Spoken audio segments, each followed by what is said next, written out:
going, everybody? Welcome back to my channel. We are back on Gran Turismo Sport Online, so if you want to see more content like this, make sure you like and subscribe and enjoy the video. So we're back on Tokyo Expressway, the new version, after some sloppy races the last time. Hopefully this time it will get a lot better. So let's get into the qualifying lap. So as you see right there, I have a 1:33.2 and I'm trying to improve on that time. That 1:33.2 time was actually in between races. I was trying to go ahead and trying to get a faster time to improve my starting positions. As you've seen, I was constantly getting like maybe second, maybe a pole position, but I was trying to solidify those pole positions. So the 1:33.2 time was actually the time that I was initially going to go with until this lap right here. So during the waiting period, I was just going through practice, taking it easy, trying to improve on my consistency throughout the lap, just trying to get all the corners and braking points right. The key thing about the game is that repetition is key to improvement and consistency around the track. I was mostly trying to attack my major weak points, which were the hairpin and the tight chicane. As you guys seen in my last Gran Turismo video, I kept missing the braking point on the hairpin and it ended up costing me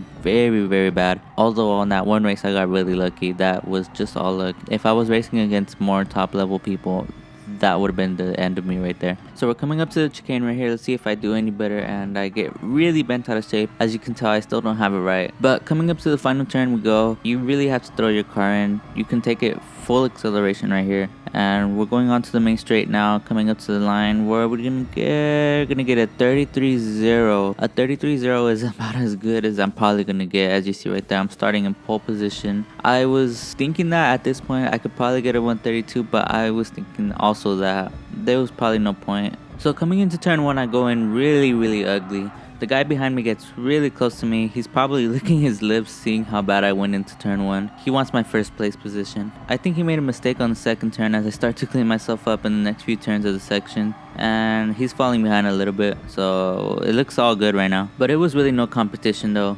You see right here at the end of the second lap, I'm about 4.5 seconds away from the second place person. But right here in the third lap, this is actually my fastest lap of the race. Going into turn 1, very nicely, throw your car in. Very close to the wall. You want to get on the accelerator as soon as your car gets straight, and then do the same thing on the second and third turn. The thing that makes this first section a little tricky is that it's kind of hard to judge when to actually throw your car into the turn, because at times it may seem like you're throwing your car in a little too early, but you really have to trust your instinct and your car to make it happen. But I guess that's what the game is all about. But here I go at the hairpin, actually getting my braking point right this time, going very smooth through the hairpin, getting on the accelerator as early as possible. You want to hit the accelerator as soon as your car gets straight. Actually, you want to hit the accelerator as soon as possible. I would say as soon as your car is sort of facing the wall on the outside, then turn very slightly into the straight, because it's very easy to lose control of your car if you turn too quickly. I've seen many people spin out at that hairpin, myself included, because of turning too aggressively while hitting the throttle. But the reason why you want to get on the accelerator really early is because of this long straight. The more speed that you're able to carry on the straight, the faster your lap time will be. And it's very important, because if you're trying to get out of the range of the slipstream of the guy behind you, that's also really important too. It's just all the little things that you can do to improve your lap time. So at the chicane now, you can see that I actually take it very smooth this time, no drama included. This chicane is actually important too, because the more speed that you're able to go through this, the more speed you're able to carry through the final turn. And like I said before, this last turn you can take it flat out. It's very important. Every single turn is important actually, because you're able to take the most speed out of every single turn. So you see there I got a 1:33.0, which is almost identical to the time that I got in qualifying. That's exactly what you want to do when you're racing. You want to try your best to get as many laps as possible close to your qualifying time, because that's what's going to make your race. Like I said before also, a lot of people don't really replicate their qualifying time. So if you are able to do that, you're probably going to end up beating a lot of people on this game. So you see at the end of the race, I come in to get a victory. Very easy in fact. But into the next race we go, on pole position once again.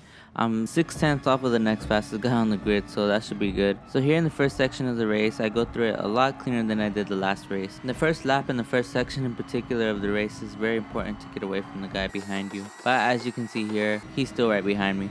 But fast forwarding here a little bit to the hairpin, I think the guy behind me went a little deep as he gave me a little bump right there. But there's no worries, because I don't get sent away and my race is still fully intact. So going down the back straight now, you know how important this part is because of the long straight. As you see here in the slipstream, the guy behind me gets pretty close to me. He's on my slipstream, so he's gonna have a shot at me during this turn right here. So I'm gonna keep the inside line right here, block him off to not be able to go on the inside, and I'm able to get the job done and keep my first position. But Here coming to the chicane, he might have a chance at me, he might not. It's not a good idea to go in two at a time at this chicane. But everything's all good, he stays behind me, everything seems just fine. So now I'm going to go forward to lap 2, going through the first section. He's still kind of behind me, kind of not. All I need to do is get these turns right, which I'm doing a pretty good job of right now here in this first section. It's only the first few turns, but every turn is important, as I said, leading to the next one. So coming up to the end of the first sector, it's 23-1.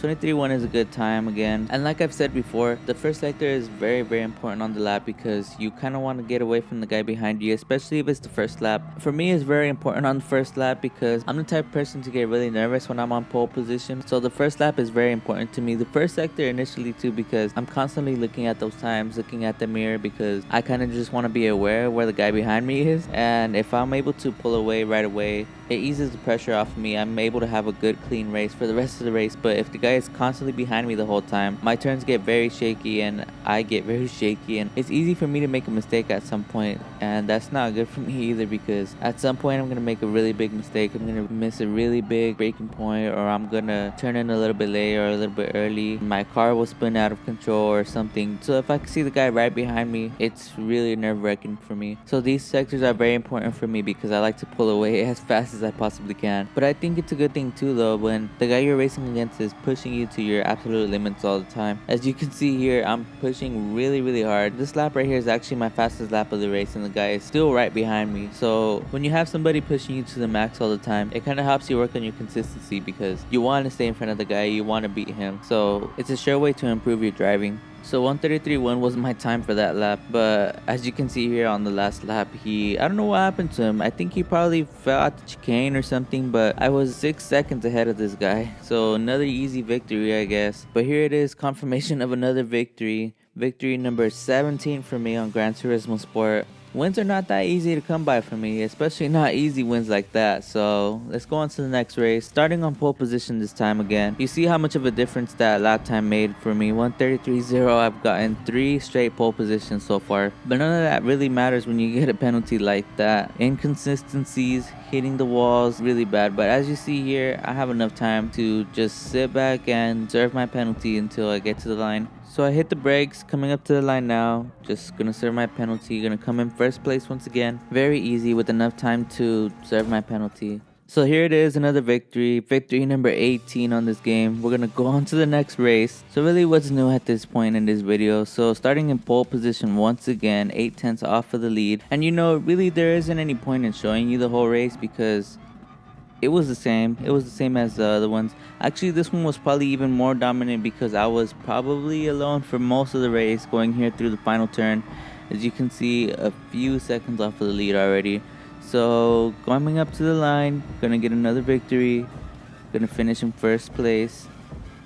Here's confirmation of those results. Victory number 19. So at this point, I'm wondering if I'm ever gonna lose a race. And I get too ahead of myself, and now here I am starting in second place, the first person in the lead, 132, which is something that I couldn't do. So this is gonna make for a very interesting race. So coming up right here behind this guy, so I started in second place, so I'm in the slipstream, going into the first kind of little crest here, gonna hit the braking point, gonna go into turn 1. So he kind of goes in a little sloppy, and honestly at this point I was just thinking, is this guy gonna mess up? Am I gonna get this first place from him? But what I didn't think about was that the guy behind me is actually looking for my second place position. So not only do I have to go ahead and try to pass this guy, try to get the position from the guy in front of me, I also have to defend from the guy behind me too. That makes the race a whole lot more interesting, a whole lot more tricky. So we're gonna see how this goes. And right away at the hairpin, the guy behind me gets right in front of me actually. I think what I did was I was trying to defend too hard. I went a little bit slow on the hairpin, and this guy was able to get around me. But I don't really have any worry because here at the long straight, I'm going to be right behind him. I'm going to be firmly in his slipstream, so I'm going to have a chance to get right by him once again. So here we go down this long straight. I pulled onto the side and I get him. I get right past him, so I'm going to be in front, which actually means that he's going to have the slipstream on me now. But I think he's too far away to try to make a move here on this corner over here. So I'm coming up to the braking point. I brake. Yep. He's a little too far, but that doesn't mean that he's not going to try to make a move somewhere else because he's still really close to me, and I'm still actually following the guy in first place. So I'm still trying to go and try to get the place from the guy in front while defending from the guy in the back. I take the chicane a little bit rough, so the guy behind me gets really close, but actually this guy hits the wall, so he starts to pull away a little bit while the guy in front of me actually gets a penalty himself. I think that was because he cut the chicane, but I'm not sure. He probably could have hit a wall, he could have hit the chicane, whatever. But now I'm in the first sector. Now the guy's still firmly behind me. I'm trying to get this first sector really well because at the hairpin last time, that's where he actually passed me. So getting the first sector right is key to that, but this guy also nailed the first sector really well. So I'm gonna pull off to the right here. He's gonna try to go around me. Gonna go through the hairpin really smooth, try to get on the throttle really early, and the guy stays behind me. But now I'm in danger because this guy actually has a slipstream. He pulls behind me, so I'm gonna fast forward here a little bit. He's pulling closer. I'm gonna pull off to the right just a little bit, gonna squeeze him to the outside. I'm gonna try to have the inside line right here because that's very important, and he goes on the outside. I hit the wall. But actually, what I didn't notice before is that he has a 4-second penalty right here, which is reason for me not to worry about anything. He actually gets a little bent out of shape right there at the chicane. But what I'm thinking also is that I want that first place, so I'm gonna get around him. Gonna try to pass him as early as possible because I want to go and make a run at the guy in first place, though I think he might be a little bit out of my reach. Gonna fast forward again a little bit. Gonna go to the hairpin, see if he actually passes me again this time, and I go a little bit deep on the brakes, actually really deep. So now this guy passes me and the guy in third place passes me, but I'm going to use the slipstream from the guy in front of me to actually get past the guy in third place. So now I'm going to make a run at the guy in second place. Not all is lost here. I made a big mistake which probably eliminated me from trying to get first place, but second place is still on the line here. So you can really see the slipstream working here. I'm getting really close to the guy. I'm not going to pass him right here because right here it's really hard to get through. So I'm just going to wait till the next turn to try to overtake him. See how close I can get to him here through the slipstream. So he actually pulls off to the right side. I'm gonna try to go past him and I bump him a little bit, so he actually stays ahead. So I'm gonna come into the chicane now. I'm in his slipstream again, so it's gonna push my braking point back. So we go through the chicane. He kind of messes up a little bit, but he comes out really well. And actually the guy behind me too is a threat because he came out pretty well through the chicane and I hit the wall, so he comes really close, gives me a little bump, so it gives me a little boost so I can catch the guy in front of me. So going down the main straight now, once again in this guy's slipstream, so we're gonna go head into this little crest right here. I'm catching up really quick here on turn 1. I pull off to the right side and I don't get past him. I get really close to passing him, but it's okay. I'm still right behind him. Gotta keep going well through the first sector. Gonna fast forward here a little bit. We're gonna go all the way to the hairpin. It looks like he's too far out of my range, but I get really close to him. He hits the wall a little bit actually, and he spins himself out of that turn. I told you before, it happens a lot where people spin themselves out of that turn. So coming here to the end of lap 5, the final lap here, just going really easy through there, but I don't know. I think I got in this guy's way probably. If not, he would have definitely passed me. So he's behind me again. He's looking to run me to the line. He's in second place now. But actually, he had a penalty. So because he had a penalty, I ended up being in second place, which was about as good as we can get because the guy in first place was way in front. So I'm going to end it here with that second place finish. If you guys enjoyed this video, make sure you like and subscribe for more content like this. I also have Black Ops 4 and Zombies videos if you guys want to check those out too. So until next time, peace out.